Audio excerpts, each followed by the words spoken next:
Hey guys, welcome to another episode of Electrical Theology, Esoteric Life Coaching. I left there a little bit because the energies are doing some wild swirly things. You ever see one of those wiggly dudes on the side of the road or advertising in front of a car wash or something? That's about how my thoughts are today, or how the energy's coming in.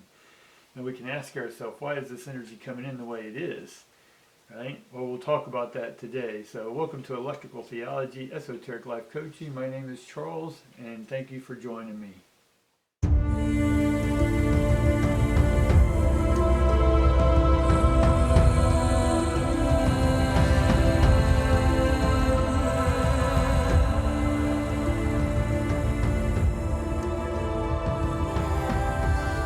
Alright, so again, thank you all for joining me. I appreciate you showing up every day. Start leaving me some of those comments, right? Let me know what you want me to read about.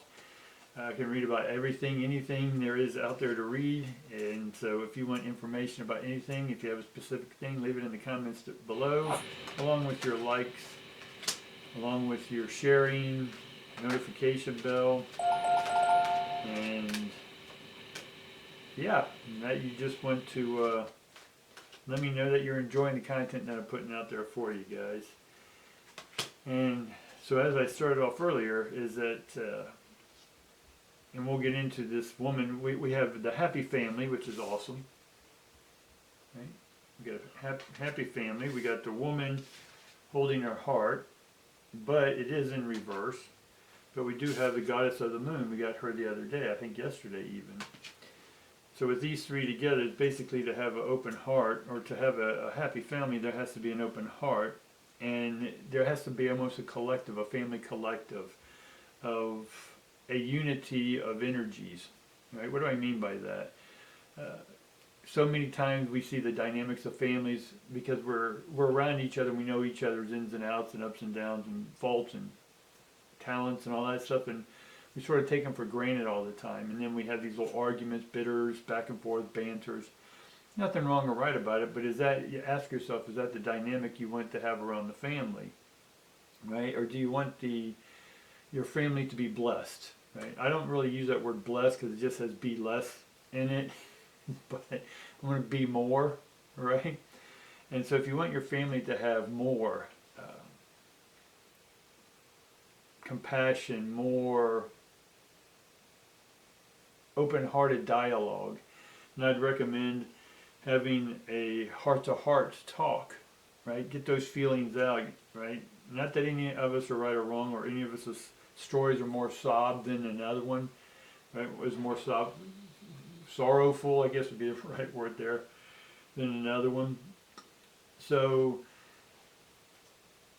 basically, when I woke up, and even from or early this morning, and I was sitting there going, wow, this is swirly energy, right? The wiggly dude guy.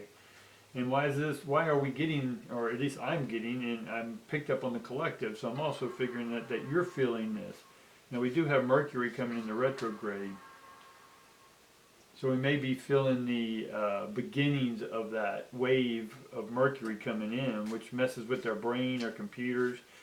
My computer I have over here sitting on the side is depending to spin its wheels.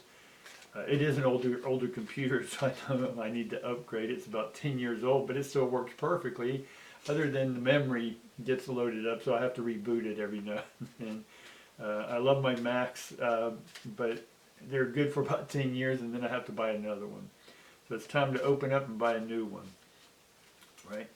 And that's part of releasing some of the old stuff we have, right? All of our memories on my computer, all my memories, photos, documents, classes, whatever, it's all on my computer, right? And having to transfer what is useful over to the new computer, but are there files on my computer that I don't really need anymore? They're good stuff, it's good photos, but do I need it on my computer, or can I put it on the hard drive and just put it into the cloud storage, right? Into the cosmic storage, into the cloud, right? God lives up in the clouds, and so when you start calling the cloud, where all of our memories are stored, heaven, right? Or where we heave up our information, or we upload, same word, heaven and upload and heave up, it's all the same word, right? It's taking what we no longer need to use in our daily life, but we can store it, right? If they're happy stuff, if the other stuff, delete it, get it out of your life. And this will free up your memory, right? Because most of these dynamics we have in our life are memories. They're on the past, right? Our past family events, or who we think our family is not who they are. That's your version of who you think your family is, but it's not your family. If you have a one-on-one, open-hearted communication with them, you'll find out. And if you're open to deep listening to them, and again, not believing their stories. It's, again, beliefs are about the past. And we've talked about this numerous times, but if you have a belief system, it's built on the past. So if you're going by the past systems, then you're still stuck in the past. Does that make sense to you? So what's happening is a lot of us are opening our hearts, right? We're beginning to open to a new drive, right? A new excitement in life. And we're beginning to open our hearts. But with the process of opening the heart now, and congratulate yourself, because there are many of you who are opening your heart. But the more we open it, the more frustrated we get, the more wiggly-do mentality we get. Why is that? Well, because you're opening it, right? For the first time or second or third or whatever, you're reopening, right? You're open for business again, and so there's all this old memory, these old thoughts that are wrapped up in some of the new thoughts, right? You may have apprehension about getting up there and speaking your truth, right? And a lot of this is because the heart is opening up. So the first initial opening, there could be a flood of people. You ever been to a, what do they call them, Black Fridays, right? The day after Thanksgiving. And it doesn't do it much anymore. In the old days, right, people used to get there at 3 o'clock in the morning or whatever, and then set up and to be the first ones to get the best deals in the house. Well, that's sort of what's happening, is that you got so much excitement, so many new ideas that are ready to burst forward, right? And then you've opened your heart by doing your work, and all of a sudden all this energy is just flowing out, so it's a little scattered, right? It's how this comes out of that, right? That and this, remember that Shambhala hierarchy? So as soon as the energy expands, comes out of the pan or the all, it becomes this, but it's all erratic for the most part. It's a big field of just randomly floating ions, right? Until we get to the until we get to the Shambhala, where we can organize them, and then hierarchy, where we can energize them with new thought, right? So we've opened the heart. That was the first step. Now, by your heart opening up, and we're feeling this wiggly-do mentality, try not to, and again, I don't use the word try either, so let me use my word, is that this is an opportunity, a port for unity, to maintain discipline with your thoughts, right? And we'll get into some cards here, because maintaining the discipline of your thoughts is, yes, it can take you down, up, over, in, out, right? But stay focused on what it is your dream is, right? The moon, the goddess, she's here to help the dreams come true, which is just you, your internal light, right? So let's sort of get an idea of what's going on here. So again, we get the Wheel of Fortune, and we get the Mother of Stones. So what is your new perception, right? And that's what we're maintaining, is this new perception of you, right? The new 2.0 you, whatever this is. And so it's showing us that we've already done the work and we're taking the turn. Fate, it's Wheel of Fortune is fate, or a plan or a design that's made for you. And let's see what else. We get the 3 of Wands. And we get the 10 of Wands. The 10 of Wands is that these thoughts can oppress you. They can keep you confined. These old thoughts, by opening the heart, and you get all these swirling wiggly dude thoughts, what I call wiggly dude, right? The little wiggly dude. That's how our thoughts may be feeling today. Mine are, so I'll own mine. And what it does is knock me off it keeps me, in one sense, balanced or homeostatic, right? It's like being on a boat. I'm still standing upright, but the ocean waves are doing this and the boat's doing that, but yet I'm still standing upright. I just have to adjust to this new openness of the heart. And so some of us aren't familiar with it, so the first thing we do is go back to a default energy that was associated with something similar to the past, right? But it's not. We need to bring in new thoughts, right? And so part of being true to yourself is maintaining what it is you want. And we get the Mother of Stones, which is basically money, a maturity of the money, right? Or groundedness, right? So by you being more grounded and staying firm, everything around you looks like it's moving now, right? You're in the center of the merry-go-round, and life is, and what it was before, what you thought it was, is just going around, or a wiggly dude. And now you're stationary. You're able to observe from a neutral position, right?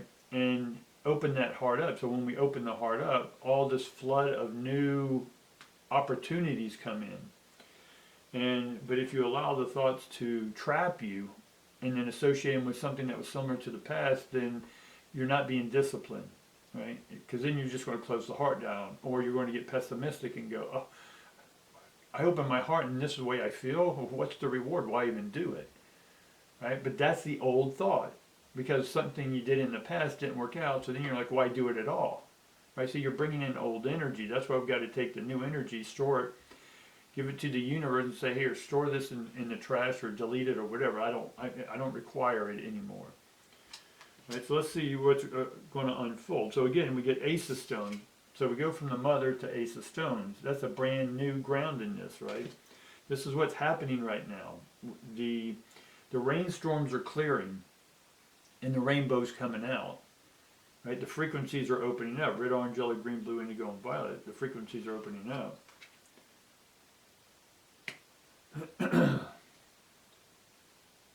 So we get the Six of Stones in reverse. We're getting a lot of stones today, so that is about groundedness. Six is, 5 is normally competitive. 6 is what happens after the competition. And so you may feel like you're not succeeding here, right? You're pushing your new agenda. You're pushing your new 2.0. You're putting your stuff forward, but you're not seeing the results, right? Because you're still focused on the immediate presentation of your manifestation. But in reality, when you put something new, let me put it this way, when you used to manifest stuff consciously or subconsciously, and that person, place, or thing would come into your life and disrupt it, and you perceive it to be bad or negative or even great, how we see it now by opening this new heart, we've never seen it with this new heart open, right? Again, you can say, well, I've opened my heart in the past. That's great. But this is a new opening, right? A new door, a new opportunity, a new port for unity. And so you've never been here before. So I'm going to tell you, just quit trying to go and compare it to the past. This new open heart is not like any other open heart. This is a brand new open heart that brings you more, right? Opportunities, right? New harmonies, new ideas, new passion, right? So the discipline is to stay out of the old mentality and keep opening up to the new mentality. And then what we get is 3 of Stones, right? It's going to take work, right? Everything's pretty much stones here today, right? And so with the stones, it's about doing your work. You keep doing your work, right? The wiggly dude's going to knock us off balance, right? But even in a balance for wiggly dude is this, right? The wiggly dude's doing this by the side of the road. That's its new nature, right? The life is being breathed into it, and that's its new nature. Well, this could be your new nature, and it's all over the place at first, but then it's up to you to get used to living like this. Does that make sense? So your life may seem like it's all out of whack, but it's not, right? This is the new you. Adapt to it, because if you're trying not to adjust to the new movements in your life, the new family, the new job, the new opportunities, and the new work you have to do, it's totally different than what you were before. That's what this is great. The new heart's opening up is totally different. It's not going to be similar to what you experienced in the past. Does that make sense? So we have to be open, not to bring in any of the old stuff unless the old stuff's relevant to the new stuff. And you'll know that as it manifests. Right? That could be, an example could be you want to start a new business and you say, okay, well, I need to start from fresh, right? I need a new email. I need a new email list. I need this, this, and this to advertise, to send out flyers, whatever. So you can use the old email list. You see what I'm saying? That works. Bring in the old email list and then you have your new people. Now, a lot of people are going to opt out of that and some will stay in because they know you and they like you. People buy products, they don't buy the product, they buy the person selling the product. Right? If they like you, they'll buy whatever you're selling. And they don't care because they like you, they trust you, all that good stuff. Right? That's pretty much what I have for you today, guys. Like, subscribe, go down, link in if you want a personal reading. I've opened the door for readings again, and because I did them for so many years, I took a break, and now I'm opening up again. So if you want a personal reading from me, links in the description below, and I'll see you later. Bye.